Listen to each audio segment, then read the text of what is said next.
Howdy folks, Nathan coming at you from San Diego, California, and this is the VinFast VF8. This is their first model entry into the United States, and it's going to be followed by many other vehicles, including a 3-row larger SUV.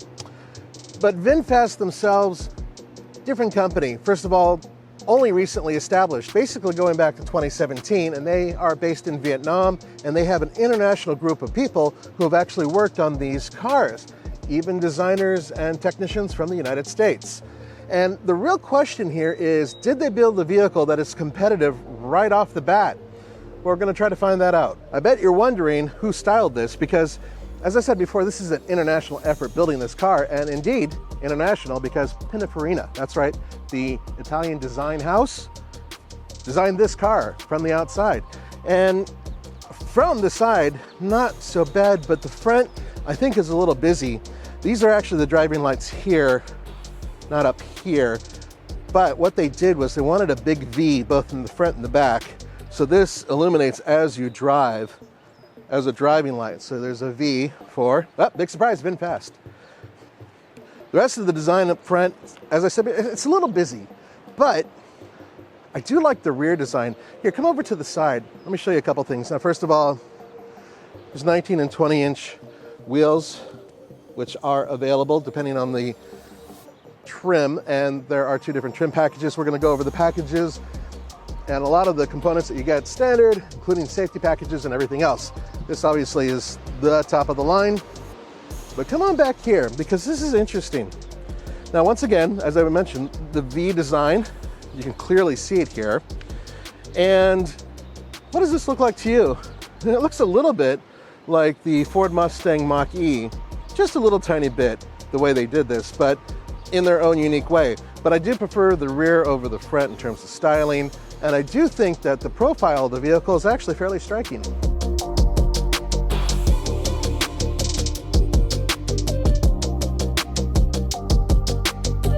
All right, let's sit in this thing. Now, you do have standard seat controls on the side of the seat, which is helpful, but in order for that to work properly, see, I can make it go a little bit, but for some reason, unless the vehicle's on, it won't do everything. Now, here's the crazy part. There's no on-off switch in this car. So in order for it to power up, put your foot on the brake. That's not bad. I don't mind that so much. But here's the problem. Aside from a million things beeping at me, when you're done driving, you don't just hit your brake and have it shut off or something. No, you actually have to get out of the car in order for it to shut down. Okay, so let's talk about the interior design. First, the interior components, because this is important. This is how you put it in the reverse, neutral, drive, and park. I actually don't mind this so much. It's a little bit better than some of the other ones that are out there that have like a floppy thing or a knob. I kind of like this type of setup for an electric vehicle. Now, from here, you have a storage cubby right here.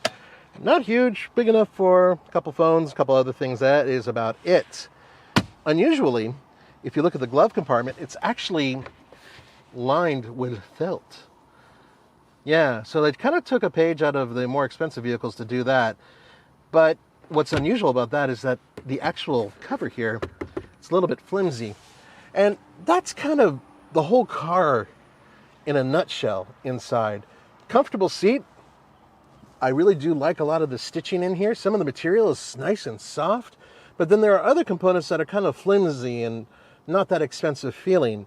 And for a car that you're basically paying $50 large for, I wouldn't mind having, frankly, nicer components. Once again, fortunately, there are things that sort of offset it, and a lot of that has to do with this screen right here.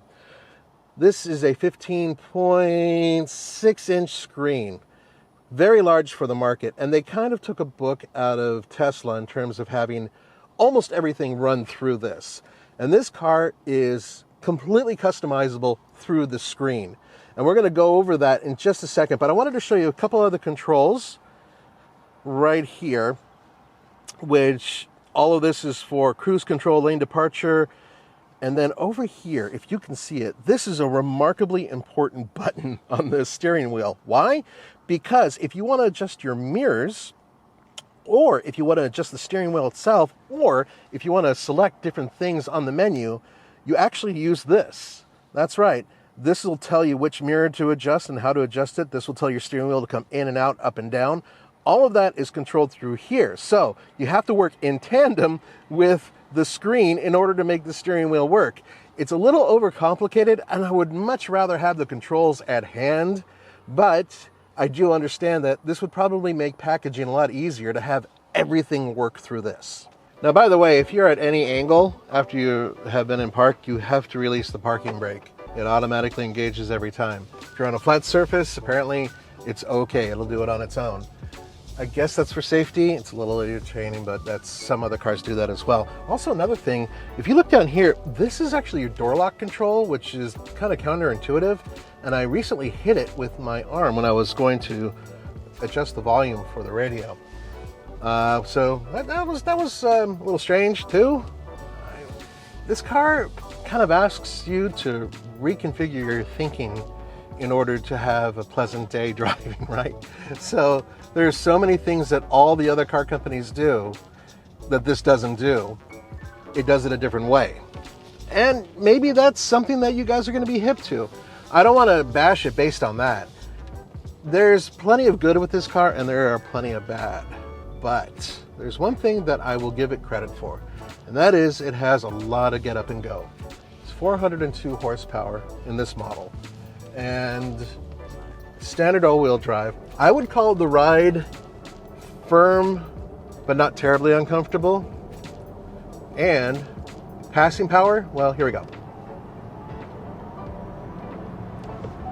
Yeah, it moves. But if I don't, the amount of things that are on here, all the little things chirping at me and yelling at me while I'm moving at a fair clip, it's a little irritating, to be honest with you. Steering, no, nothing really going on here. It is basically like a joystick or something that you would have playing a computer game. That's not necessarily a bad thing. Some people don't like weighted steering. It's very light. When you slow down, it artificially builds up a little bit, but for the most part, the feel coming through here when I go over any obstacles or go through a corner, there's pretty much nothing going on. So if you need feel in your steering, you're going to have to look elsewhere.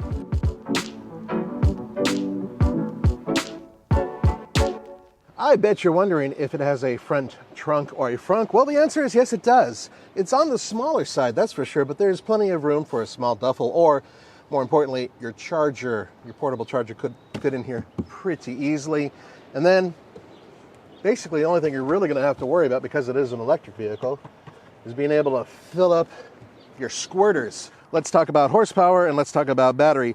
There's an 87.8 kilowatt hour battery in this vehicle, which should be able to give you 402 horsepower and 472 pound-feet of torque. Now that is in the Plus version. The Eco is 348 horsepower and 368 pound-feet of torque. Range, and it says here on this paper, EPA, 207 miles on the Eco version, and the Plus is 191 miles. Now I was assured by several people at VinFast that you can do much better than that, but it still is on the low side considering other vehicles in this class are close to 300 miles. All right, first of all, this is adjustable, back seat, woohoo! And you do have double cup holders. Yeah. Let's put this back. Now I am about 6'1", and my seat is not all the way back, but nearly all the way back, and I'm going to sit behind myself. And guess what? Well, I have really good leg room. Getting my big feet underneath the seat in front of me, it's a little tight. Headroom is pretty good. I could even be about an inch taller before scraping the top. So all that is great. Now, if I put the seat all the way forward, yep, I'm still not touching the roof, which is nice. And then I can recline it this far back. Now, look at over here. There's more goodness because you got vents and some USBs, baby. Yep. So decent utility, decent room in the back. I like the headroom, and the legroom would be awesome if I could get my big feet underneath this seat, but bear in mind that I wear big shoes. I want to give this car a little bit of a break because it is an early production or pre-production vehicle. However, there are a couple things. First of all, panel gaps. Yep, that side is pretty noticeable, but this side is incredibly huge. I can actually get my pinky in between these two pieces here. I don't think they meant that to happen. So there are some inconsistencies. Also, there are a couple of rattles that I'm hearing from up top as we go over the highway. Also, there is a heads-up display, which is nice to have. However, if you're wearing polarized glasses, you're not going to be able to see very well unless you tilt your head to the side. So you have to keep that in mind. This is supposed to have like a level 2 type automated highway driving system, very similar to an awful lot of competitors out there, which is essentially what I like to call a beefed up cruise control system. So it has a lane departure system that'll prevent you from going out of your lane, and as you're driving down the highway, it'll maintain the distance between the car in front of you. And that's pretty much all it does. I don't think in its current version this car can really do much more. However, they are building a system, and they have over-the-air updates for these vehicles that in time will allow you to actually tell the vehicle that you want it to come to you, like a valet parking service, and it'll drive up to you in certain situations. It actually has all the things have to line up in order for this to happen. But yeah, you can actually do that. When I'm savage on the accelerator, this thing moves. And the lane departure warning is already yelling at me because it faintly sees this old line here, and it wasn't 100% sure that that was where I was supposed to be. Thank you. There's so many sensors that are active in this car, and it would probably be a tech lover's dream, but for someone who's a little bit more analog, once again another beeping thing, it's truly irritating. You can get rid of all that stuff, and if you have the car programmed to your profile, it won't come back. But if you have the guest setting on like I do, then everything comes back every time you shut it off, which can be irritating.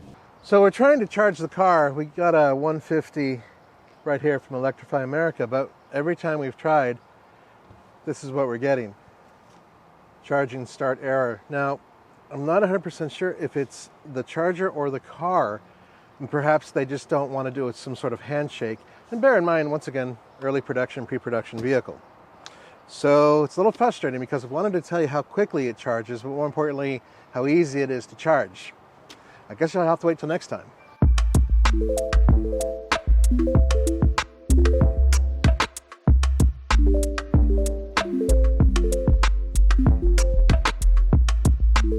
Okay, there's a lot to go over in terms of the tech inside this car because it's remarkably customizable. One of the things that it does, first of all, this is actually a camera sensor that looks at your face and recognizes you, and it does several things, but one of the things that's interesting in my book is that it recognizes your face. So if you have a preset in the car in terms of seating, in terms of all the stuff that you can customize in here, and trust me, it's a ton, it'll recognize you and immediately set the car to whatever your original preset was. Now, I don't know how many people you can do that with, but it is interesting that you can do that. Now, let's talk about what we got here. There's a lot. Everything that this car can do, that's including the mirror control and the drive systems in terms of braking and lane keep assist and all that stuff, it's all in here. Some of it can be controlled through the steering wheel, but this is it. Let me give you an example of what this thing will do. So, for instance, you want to control the shade. You're basically telling it, this is what you want, and I'm going to open this, and I'm going to open this. And if you look up, it's doing it. Yeah. All right, now, I want to close both, so I hit close both. And it should do it. Now, there are a lot of techno geeks who are really into stuff like that. Personally, I'm not. I do prefer hard switches for stuff like that. I just do. Let's say you want to adjust your mirrors, side, right or left. You actually have to come to this page and then tell it that you want to adjust. And remember I was telling you about that steering wheel control, how important it is? Well, look at that. In order to adjust the mirrors, that's what you do. You have to use the steering wheel control over here, and it'll do it. And it works just fine. It's just that you have to go through several hurdles in order to get there. Now, once you've programmed that, and it's in permanently, then the vehicle will be like, oh, okay, it's you. I'm going to fix everything and get it ready for you. Once again, it's a little too complex, I think, but there are some techno geeks who might dig that. Steering. Believe it or not, all the steering controls, once again, you have to go here in order to make it do this. But once you do, look, I can adjust the steering wheel using this. In and out and all that stuff. Okay, and you can also turn on the steering wheel heater through here as well. Drive modes. All right, now I'm currently in normal, but there is eco and sport, and it has creep mode. Now for those of you who don't know, electric vehicles are not like gas vehicles or internal combustion vehicles where with a standard transmission, you stop at a light and then you lift off and it'll creep forward a little bit. Electric cars technically don't have to do that. There's no reason for it. There's no power going to the drive system. However, with creep mode on, it will creep forward similar to the way an internal combustion engine regular transmission type car would do it. All right, they're supposed to be updating this key fob to something fancier and more interesting perhaps. All right, let's talk about space, which actually there is quite a bit. Now, trunk capacity is 13.2 cubic feet behind the second row, and if you drop the row down, it goes flat to 48.4 cubic feet. Now, let me try to demonstrate that by lowering this side here. And I'm going to do that in just a second there it is. There we go. Yeah, it's relatively flat, comes up a little bit, but both seats folded, yeah, you can probably take a bike and put it in here without much of a problem. The one thing I cannot find on here is doing one pedal driving. It has regenerative braking. I have it set to high right now. Honestly, it's not that high. There's an awful lot of cars out there that are far more aggressive with their regenerative braking systems. This one is kind of light, and perhaps that's one of the reasons why its range is a bit of a disadvantage. Now, heated and cooled seats, oh, you betcha. It's got it not only for the driver and front passenger, but the rear seats too. Yeah, that's right, heated and cooled, or ventilated. Both sides, not the middle seat. So middle seat, you're still screwed. Cameras, oh yeah, there are plenty. They took a page from Nissan and mixed it a little bit with some other car companies.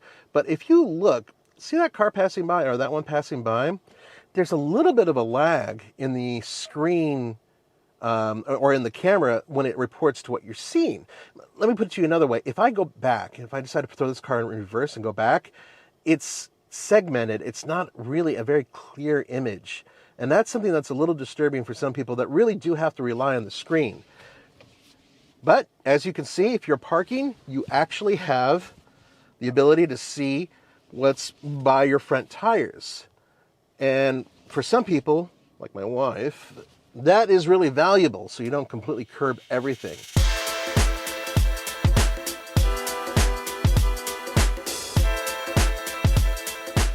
Who competes with the VinFast VF8? Well, the list is massive. The Hyundai Ioniq 5, the Kia EV6, the Nissan Ariya, the Mercedes-Benz EQB, the Ford Mustang Mach-E, the Fisker Ocean, the Tesla Model Y. Whew, yes, and more. And there will be a lot more. So this vehicle is right in the meat of the competition. However, its pricing puts it near the top in terms of expense. That's right, because other vehicles undercut it. The Hyundai Ioniq 5 has a starting price of $42,700, and the Ford Mustang Mach-E, that's $45,995 as a base price. The base price currently for the VinFast VF8 is $49,000. One of the important parts of that high price is the fact that this does have an outstanding warranty, at least on paper. That warranty is for 10 years or 120,000 miles. That's the battery too. It's a comprehensive warranty. They don't like using the term bumper to bumper, but essentially covers the car. And yes, it is transferable. So it follows the car. So you sell it off to somebody else, they'll have part of that warranty or whatever's left on it. Now, unfortunately, we didn't get information about how far the degradation of the battery has to go in order for it to be replaced or anything like that, but those little tidbits of information will be coming soon. What the next stage